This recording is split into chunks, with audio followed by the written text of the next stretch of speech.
Hi, my name is Binford. I've been a rep for about 30 years.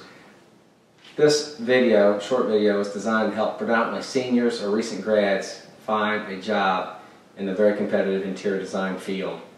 Why and how is it that 40 designers can go after one job and the lesser skilled designer wins the job? That's the key to successful interviewing, networking, and that's what this video is all about. Differentiation is not easy, and there are going to be tips in this video that hopefully will give you some insight on what can make you different than the other 39 designers going after the same job that you're going after.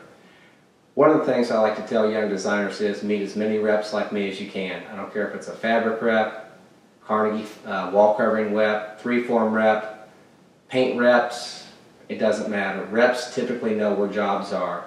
When we go to the various design firms, the design directors will often say, hey, we're looking for a new designer.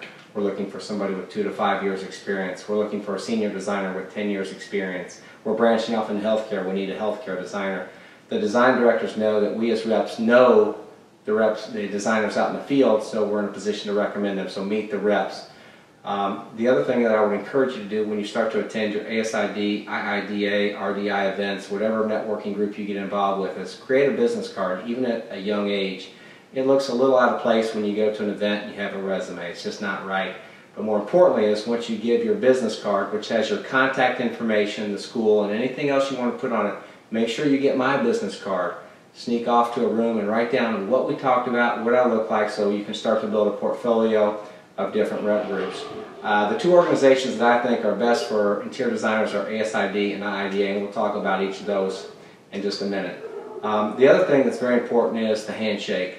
And when you shake somebody's hand, it's a firm handshake, you know that. Look them in the eyes and smile and repeat their name back to them. That will help you in short-term memory remember a person's name. It's not uncommon, as a matter of fact, it's the norm that you set up an interview with Jane Doe, and around the corner comes Mike Doe and Bob Doe, and you'll shake their hands, and 2 seconds later you'll forget their name. So if you say, hi Mike Doe, hi Jane Doe, hi Bob Doe, it will help you in a short-term memory situation remember somebody's name, so during the interview you haven't said, what is her name, what is his name? It happens to all of us. And be sure to smile.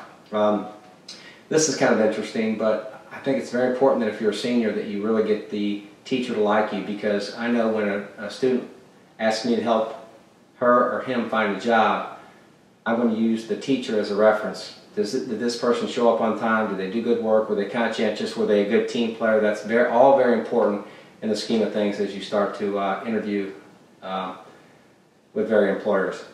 The website I like a lot is iida.org. If you're not a member, I would encourage you to be a member. Why is that important? It's important because they have a member directory in any city. We cover basically Ohio, Kentucky, Indiana, and Pittsburgh, which is western PA.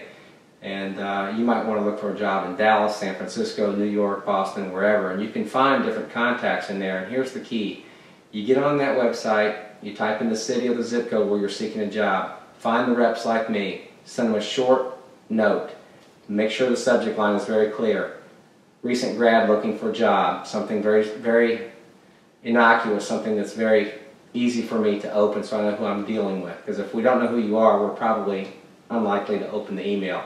The email is very short. It would say something like, Dear Dan, as a recent graduate from the University of whatever, I'm seeking employment in the Boston area. Would you have time to allow me to buy you lunch in the near future? Sincerely, your name.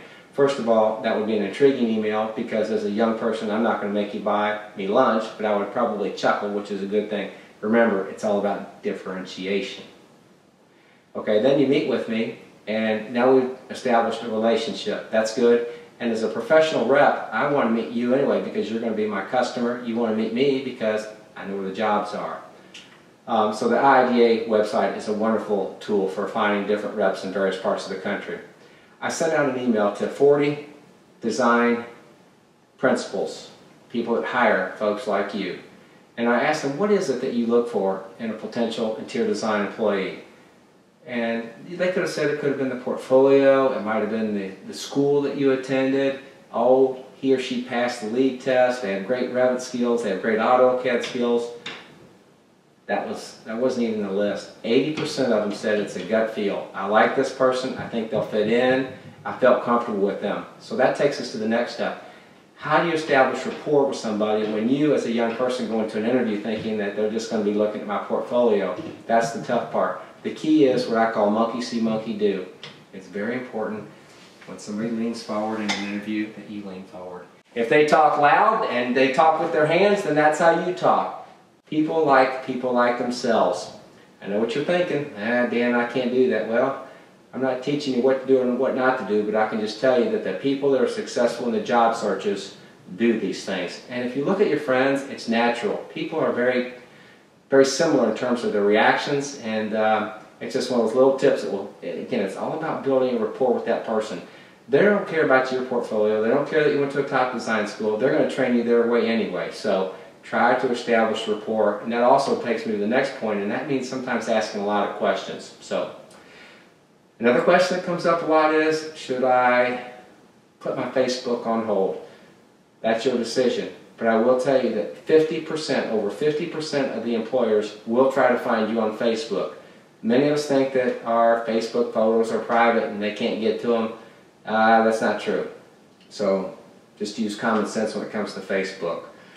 The last thing, which I think is the most important thing, is the handwritten note. What is going to make you different than the other 39 designers going after the same job you're going after?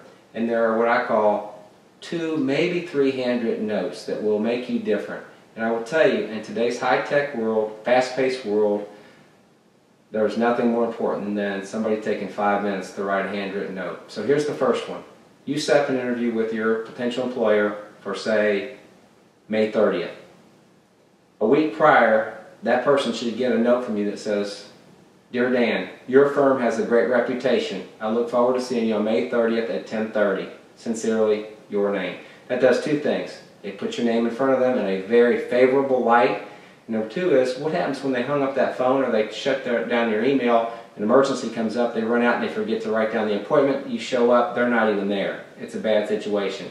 The second handwritten note is what I call the thank you note. It's common sense. "Dear Dan, thank you for your time. Your firm was most impressive. I look forward to continued discussion. Sincerely, your name." Okay?